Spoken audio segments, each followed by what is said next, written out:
வா. ஐயோ நான் வரமாட்டேன் போ. வாடி. ஐயோ நான் வரமாட்டேன் பாவி. ஒரு 5 நிமிஷம் வா. ஏய் அப்படியே என்னன்னே எனக்கு தெரியாதுடா. வா பத்துக்க வா. படுத்துனா மாமா டென்ஷன் பார்த்தாரா? என் அப்பா அம்மா அப்படி வளர்க்கல.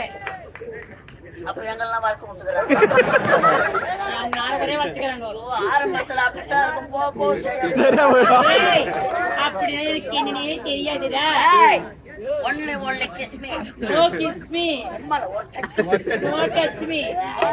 ஏனா மண்ணு சாப்பிடுறத மட்டும் நாங்க சாப்பிடுறோம். என்னங்க அந்த மண்ணு கூட சாப்பிட்டு நீங்க சாப்பிடவே நீனா மண்ணுக்கு போட்டு நாங்க சாப்பிடுறோம். அட பாவி எங்க அம்மா என்ன கண்டு எடுத்துக்க போனேன். எங்க அம்மா என்ன திட்டுவாங்கடா. அம்மா திட்டுவாங்களா? அப்ப உங்க அம்மாவை சேர்த்து நாங்க